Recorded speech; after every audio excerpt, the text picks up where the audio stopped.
Perezida wa Kongo Tshisekedi na perezida w'u Burundi Evariste Ndayishimiye ko imbaraga basigaranye muri iyi ntambara, basigaranye abanyamurenge bo mu Kagara bategekwa kugira ngo bahakane ko nta bene wabo barimo bicwa.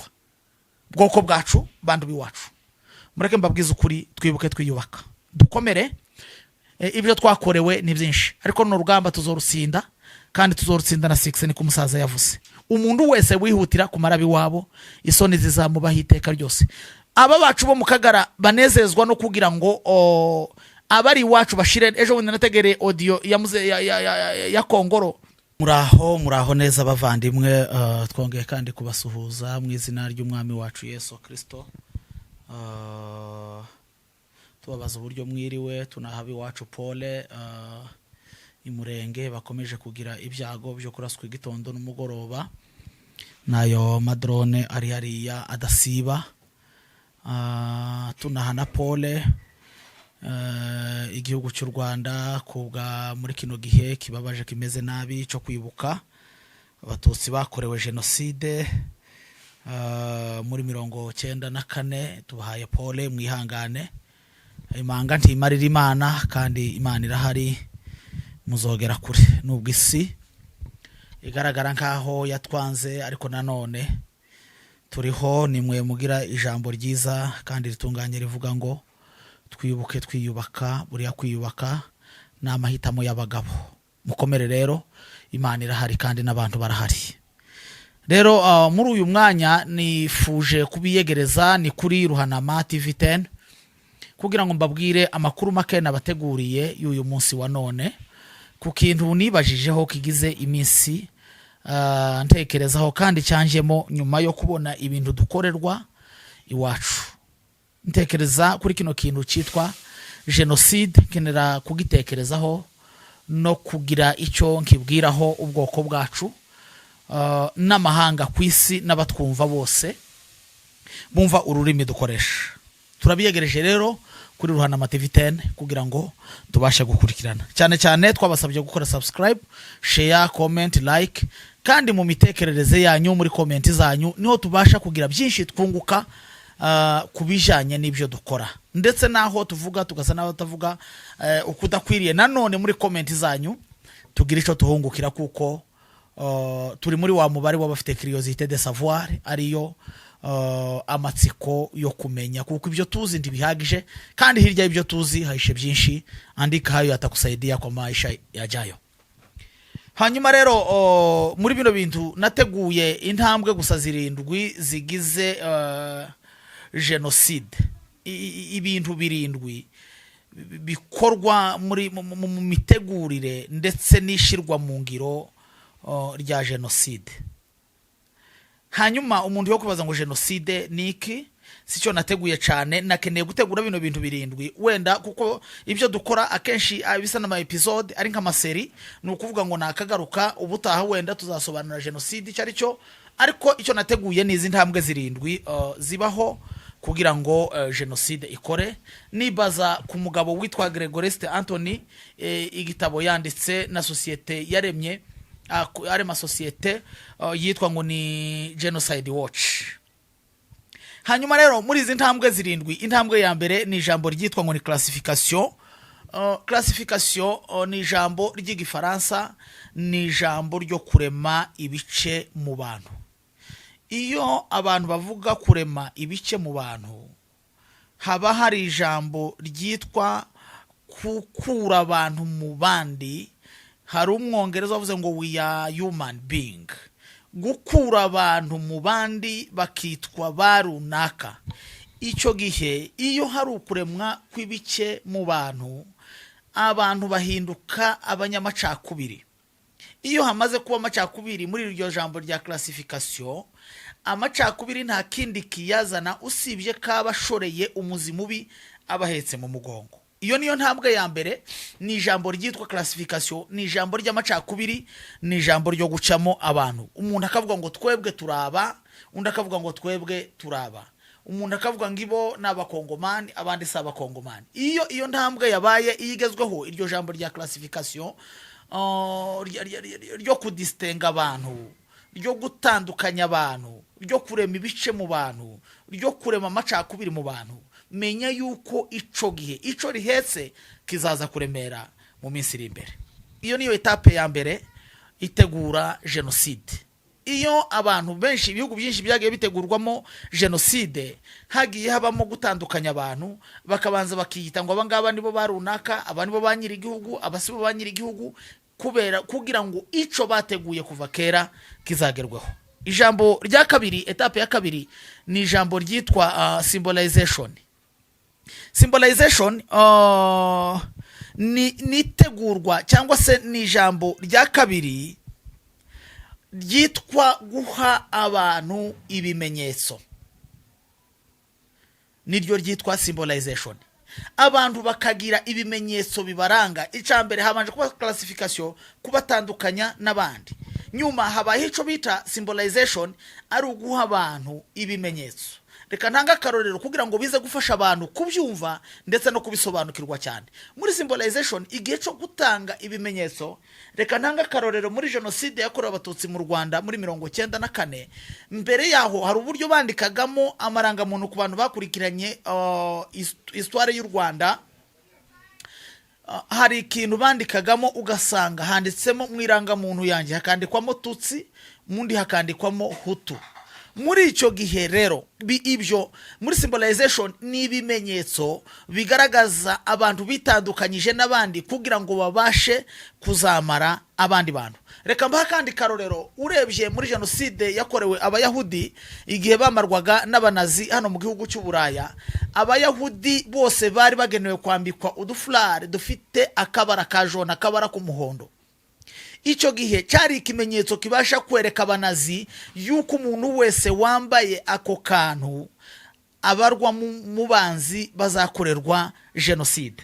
Nyuma yaho muribuka ko no muri genocide yakorewe abanyarumeniya bakorerwa ngira ngo na Turukiya niba ntibeshe niba bakoreye icyo, nabo bigeze kwambikwa udufulari dufite amabara y'ubururu. Seke iki cyitwa symbolization ni ikintu kirangwa n'ibimenyetso. Umuntu akavuga ngo abangaba kubera kwiranga muntu yiwe yanditsemo Uhutu, kubera kwiranga muntu yiwe yanditsemo Umututsi, uyu nguyu akwiye kwicwa kubera ko ari Umututsi, uyu nguyu akwiye gukira kubera ko ari Umuhutu. Uwambaye kano gafulari nk'akari abanazi abanyesiraheli bari bambaye les juifs ako bari bafite k'umuhondo, bakavuga ngo uyu nguyu akwiye kwicwa, utakambaye seke n'umunazi ni ukwiye kwica ukambaye. Hanyuma urabona ko nangaha abanyaturukiya bakoreye abanyarumeniya genocide, barababwiraga ngo umuntu wese wambaye agafulari k'ubururu nuwo kwicwa n'umunyarumeniya, hanyuma utakambaye wese n'umunyaturukiya utegerezwa kwica umunyarumeniya. Iyo rero iki kimenyetso kigaragaye, iki cyitwa symbolization, ni ikintu kizana ibimenyetso by'abantu bari cible, bagashirwaho ibimenyetso kugira ngo bazicwe. Ijambo rya gatatu ni ryitwa deshumanisation. Deshumanisation ni ijambo rikomeye cyane, ririmo amagambo abiri akomeye. Ririmo ijambo ryo kumara ubumuntu, abantu bakamara ubumuntu babyigisha abandi bantu. Reka ntange kano karorero, umuntu akavuga ngo barunaka ntibakira abantu. Ntange kano karorero kuwitwa Erodia Abdullah Erodia Ndobasi, wari ministre niba ari ministre des affaires étrangères si je ne me trompe pas muri Congo. Yigeze kuvuga igihe muri 1996 atanga discours ivuga ngo les Tutsis sont des microbes. Aravuga ngo abatutsi ngo ni microbe. Amaze kuvuga yuko abatutsi ari microbe, yaraba deshumanize, yaraba maze ubumuntu, yarabibyemo abandi bantu ijambo rivuga ngo abatutsi ni microbe. Kandi microbe ni ikintu gitera indwara. Nukuvuga ngo microbe itegerezwa kuba desinfecte, bategerezwa kuyishira kuyimenaho imiti kugira ngo ipfe. Aravuga ngo bazokora ngo inzira zose zishoboka kugira ngo babashe kumaraho izo microbe, abantu batazicwa n'izo microbe. Seke nukuvuga ngo iyo umuntu muri deshumanisation ni intambwe y'abantu bamaramo abandi bantu ubumuntu bw'abandi, none bakongera bakamaramo abo bategura umutima w'ubumuntu. sinzi kuri ijambo ryumvikanye muri déshumanisation ribamwe amagambo abiri. Ijambo rya mbere ribamwe ijambo ryo kumara valeur, ryo kumara agaciro umuntu agasigaraho ari nk'igikoko, ari nk'inyamaswa. Hakabamo n'ijambo ryo kumara umutima w'ubumuntu mu barimo bategurwa kuzakora ya genocide. Mu gihe umuntu arimo ategurwa ngo azabe mu bazakora ya genocide, we bamwigisha ideology, bamwigisha za ngengabitekerezo, bakamumaramo umutima w'ubumuntu kugira ngo asigarane umutima utari uw'ubumuntu, kugira ngo yice babandi nabo bakuweho ubumuntu basigaye badagira agaciro. Muribuka igitekerezo cyo nari mbabwiye cya Herode Ndombasi wise abatutsi inyenzi muri Kongo, mukibuka ijambo ryavuzwe mu Rwanda muri 90 ngira ngo na gatatu yenda kurangira, muri disikuru y'uwitwa Leo Mugesera yasomeye ku Kabaya, mu gihe abenshi bitwaga inyenzi yuko bakwiye kugira gute, bakwiye kurimburwa. Ibyo rero bikwereka ico bita déshumanisation y'ubumuntu. Nico kiriya kiba muri Kongo, aho umuntu afatira iranga muntu carte d'électeur muri Kongo, wagera kuri barrière kubera yuko wenda uri umututsi bakavuga ngo votre nationalité est douteuse, bakavuga ngo nationalité yawe ishidikanywaho, kandi warayifatiye hamwe n'undi mukongomana ariko iwe ndishidikanywaho, ariko yawe igashidikanywaho. Ijambo rya kane ni ijambo ryitwa organization. Iri jambo rya organisation ribamo ibintu bigera nko kuri bibiri cyangwa bitatu. Ni ikintu cyo kurema amatsinda, hakabaho preparation y'amatsinda, hakaba amatsinda ategurwa, ayo matsinda nayo akaza ategurwa psychologiquement mu mitekerereze, agategurwa kumaraho abo barimo bategurira kumaraho. Ayo matsinda kandi yategurwa ahabwa n'ibikoresho, agategurwa mu gukoresha bya bikoresho yahawe. Iyo niyo etape ya kane yitwa organization cyangwa se organisation. Etape ya gatanu niyo bita preparation. Kuri iyi etape ya preparation ikorwamo amagambo nayo atari make. Ijambo rya mbere ikorwamo amagambo ya address. Iyo umuntu bamuprepara kuja kwica abandi, bamuprepara bamuha address iri koni yabo agiye kumara aho abasanga. Nico gihe mwagazamona benshi bagazacukurirwa ibyobo, bakabacukurira ibyobo aho bazabamarira, bakabafungira aho bazabamarira, ndetse abenshi muri ico gihe bagashirwa mu makambi kugira ngo kubica ntibikananirane ntibikagore. Nyuma yaho hari nico bita kubuza abantu benshi kuzinduka muri preparation ya genocide. Hari n'igihe umuntu ategerezwa kuzinduka kugira ngo ave mu gihugu bitewe n'igihe batekerereje kumarira abantu, bakamwima uburyo bwo guhunga. Niko kuri ya benshi nabo mu bwoko bwacu bagiye bava muri Kongo bahunze, bagacika, abakora mu nzego agasohoka muri Kongo nka kurya kugiye mu kindi gihugu cyangwa ugiye mu kiriro cyangwa ugiye he, bikaba inzira yo gucika. Seke byari bigeze muri phase ya preparation. Phase ya gatandatu tuja kugana ku musozo kugira ngo nza kuvuga kuri phase ya nyuma nza gusoza. Kandi ibi byose mbibabwira kugira ngo nimubona izi phase zose ko zirakorwa, iya mbere, ya kabiri, ya gatatu, ya kane, ya gatanu, mumenye ko genocide iri ankuru ihayikorerwa ubwoko bwacu. Tunasaba umuntu wese ushobora kutubonera uburyo bwo kudutabara, umuntu wese ushobora kutukorera ubuvugizi, umuntu wese ushobora kudusengera ku Mana, umuntu wese ushobora gutera intambwe izana ubutabazi ku bwoko bwacu, azayitera tizigama kuko twifuza kubaho, kuko andi moko abaho. Ijambo rya gatandatu ni genocide nyirizina. Genocide nyirizina, gukora ico bita genocide nyirizina ni ugukora ico umuntu yatorejwe gukora, guhinduka ico watojwe kubaco. Hari ikintu bigeze kuvuga abanazi mu Buraya barimo bica abanyesiraheli, baravuze ngo reka bareme societe nshasha. Binibutsa igihe c'umwami Nero yigeze gutwika Roma, aravuga ngo iwe ngo arashaka kurema Roma nshasha, bituma mara abantu, abandi batabwa mu mpango ahantu hororewe intare, abandi batabwa bashirwa mu kurwana n'imbogo zirabica. Aravuga ngo arashaka kurema Roma nshasha ngo kuko Roma ya mbere ngo irashaje. Hano naho rero mu Rwanda hakorwa genocide 94, hari abavugaga ngo reka bakureho umwanda, reka bakureho ubucafu, hasigare societe nshasha. Herode Ndombasa aravuga ngo letutsi sonde microbe, ni bakureho microbe kugira ngo hasigare societe nshasha. Ababibwe mwe macakubiri n'abapfurero n'ababembe baravuga ngo bategerezwa gukura umututsi muri Kongo kugira ngo Kongo igire amahoro. Iyo ugazahuza ubaza ngo se amahoro twababujije nayahe ko twababwiye ngo tubane neza, tubane mu mahoro, dukundane, duterane intambwe yo kubana, mwabapfurero mwe mwababembe mwe, ariko mukemera kumva benshi bameze nk'ababitakwira ari mwene wanyu. Nta mwana wabitakwira wapfa mwabapfurero mwe, nta mwana wa Herode Ndombasa wapfa, nta mwana wa runaka, nta mwana wa runaka. Bakababwira gutyo ngo mutwice, mwamara kuza tukarwana hagapfusha twebwe namwe, twebwe twirwanaho. Kandi uwabashutse we abana be bibereye mu Buraya barimo biga, barimo bagira, azogaruka tujuru aze kubategeka. Narangiza kubategeka muhore mucinyijwe n'uwo nguwo kandi ari ubamarira abanyu. Mugihe twakagombye gutera intambwe yo kumva no kumvira, tukabana mu mahoro, tukareka kumva ijambo ryose ridutandukanya kugira ngo tuzabane mu mahoro muri kiriya gihugu. Kuko nta muntu ushobora gukura undi mu gihugu, kuko nta n'uwagishize mu ndi, nta n'ushobora kwambura undi ubwene gihugu, kuko nta n'uwahaye undi ubwene gihugu. Ubundi ntabwo umunyamurenge yabaye umukongomani kubera ko yiswe umukongomani n'umupfurero. Yabaye umukongomani kuko imipaka ya Kongo yagabuwe ariko ubutaka bwa Kongo.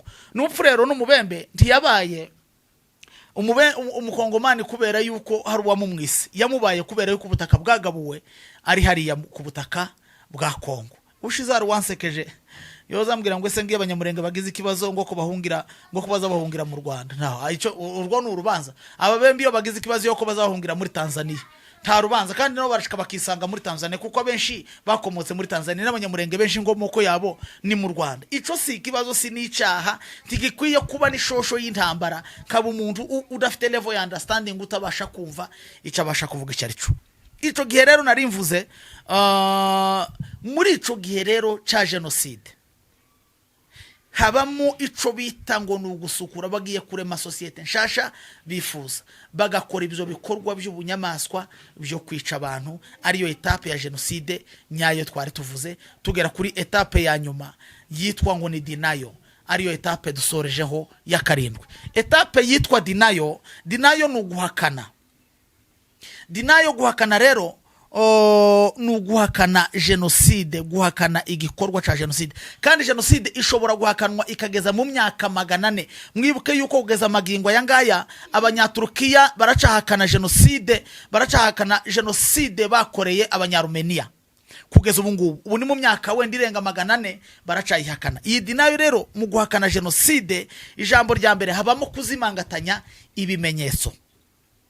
Iyo bamaze kuzimangatanya ibimenyetso byo bakorerwa genocide, aho ngaho baba bageze muri faze ya denial. Niyo iyi ngiyi abenshi n'aba bagabo butugara bo mu bwoko bwacu basigaye bagenda babeshuza, bakavuga ngo nta muntu wicwa ngazira ukwasa, kandi turimo twicwa twebwe taco tuzira, tawe twahemukiye, tawe twagiriye nabi, tawe twatereranye, tawe twahungabanyije, tawe twanyaza ibyiwe. Ariko twamara kwicwa twebwe n'uyu munsi n'amadorone y'irwarasa minembwe, twamara kwicwa hagahaguruka abameze nk'abakongoro, bagahaguruka bakaja kuri space mu gihugu ca Kongo, mu bategetsi ba Kongo, bakaja kuvuga ngo nta muntu urimo wicwa iwacu ngo azira ukwasa, nta muntu uri munyagwa azira ukwasa. None se konzi ko nako bakongoro ko tuziranye, ko nta ukigira inka ko bakongoro zarasuhuye zagiye ko zanyazwe, konzi ko bakongoro bapfushije biciwe baticwa bazira uko basa. None ko ntacaha twahemukiye abandi bantu, ko turicwa tuzira iki?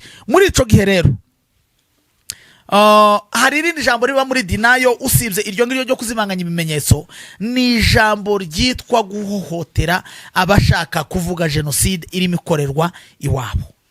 Umuntu wese ushaka kuvuga kuri none yuko ubuyobozi bwa Kongo, regime iri ku butegetsi bwa Kongo, en collaboration na regime iri ku butegetsi mu gihugu c'u Burundi, en collaboration na FDLR, en collaboration na Mai Mai Wazalendo, en collaboration na FARDC, uvuze yuko abo bantu bafatikanyije kubwo kutumara n'abacancuro, muri ico gihe ukwiye guhohoterwa selo muri realite yabo, ukwiye gukorerwa, ukwiye kwicwa, ukwiye gukurwaho, ukwiye kuba derasine, ukwiye gukurwa mu buzima, ukwiye gukurwa, kwamburwa ubuzima, reka mbyite gutyo, mu gihe wakagombye kurengerwa kuko urimo uvuga ibirimo bibera iwanyu. Ico gihe rero habaho guhohoterwa kw'abashaka kuvuga ubunyamaswa abantu baba barimo bakorerwa. Ijambo rya nyuma, habamo kurema imitwe ihakana genocide, ari ryo tunasorejeho. Mu kurema iyi mitwe ihakana genocide, reka ngere kuri iri jambo. Mwabonye ejo bundi i Burundi haje abitwa ngo ni bari bakora mu Kagara ariko biyita BGA, ni bari BGA, baza gushimira Perezida w'u Burundi nyakubahwa Evariste Ndayishimiye. None ukibaza ico baje kumushimira, hari abafasha amagambo barimo bamanyota, barimo undi mugabo nibagiwe izina ryiwe watangije discours witwa Charles, baravuga ngo baje gushimira Perezida w'u Burundi n'ingabo z'u Burundi ngo kubyo bahaye bakora iwabo.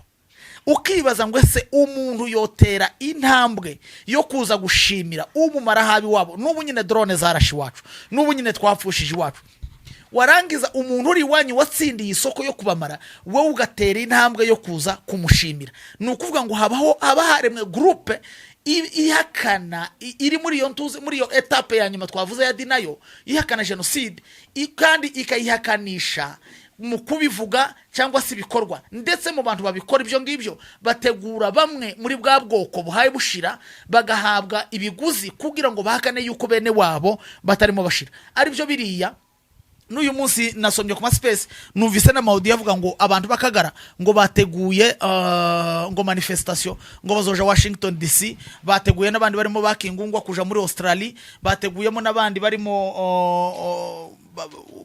bakamanzi kuja muri Canada kugira ngo baje kuvuga ngo nta uhaye wicwa iwacu ngo azira ukwasa. Turabizi iyo umuntu wese yagize ico yatamitswe kugira ngo uzogicire biragoye. Simwe ba mbere n'ama genocide yagiye mu bindi bihugu nibyo byagiye bibaho. Hari abantu basa n'abakorera muri ryazina ngo ni babazivamo, umuntu akava muri benese, agashoboka muri benese, akagambanira benese. Na Yuda yagambaniye Yesu atarigeze ahemukira Yuda. Yesu yari yarahaye Yuda ubuzima, yari yaramuhaye ubugingo, yabushize imbere yiwe aramubwira ngo inzira ni zibiri ihitiremo. Yuda hitamo kugurisha Yesu, baragendanye. Yaravutse iwabo mu Bayuda, akamubera agakiza, akamukiza ibyaha. Aho umuntu w'umugabo yifata akava Kinshasa nk'akamanzi cyangwa undi mugabo wese w'umunyamurenge ngo agiye kuvuga ko nta genocide irimo ikorerwa ubwoko bwacu. Harimo bene wabo, harimo barumunabi, harimo banyirasenge, harimo banyina wabo bamazwe na ziriya ntambara. Kuri ibyo kubwo gusoza, ibi byose numara kubisuzuma aya metape kararindwi, urasanga yose nta etape nimwe yasigaye iwacu. Kugeza ku ya nyuma, iyi dinayo yo guhakana ubwicanyi dukorerwa irahari iwacu. Ikibibemeza muzabibona ejo bundi, ama manifestation yateguwe n'abantu bo mu Kagara yo kuja guhakana, yateguwe na bakongoro yo kuja guhakana, yateguwe na bakingungwa yo kuja muri Australia yo kuja kuvuga mu nzego, kugira ngo mureke mbabwire indi jambo. Mwari muzi yuko ari Perezida wa Kongo Tshisekedi na Perezida w'u Burundi Evariste Ndayishimiye ko imbaraga basigaranye muri iyi ntambara, basigaranye abanyamurenge bo mu Kagara bategekwa kugira ngo bahakane ko nta bene wabo barimo bicwa.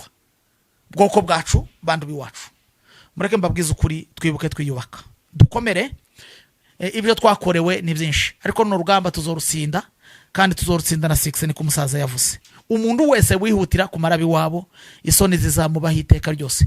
Aba bacu bo mu Kagara banezezwa no kugira ngo abari iwacu bashire. Ejo bundi nategere audio ya Kongoro avuga ngo n'umujyanama ngo mu biro ngo bya Perezida ngo wa Kongo ngo inzira zose ngo zishoboka ngo bazozicamo, ngo igishoboka cyose bazogikora kugira ngo babashe kumara habi wacu bagere kuco bifuza kugeraho. Nukuri izo nzira ntazo muzoca, nta nico muzogeraho.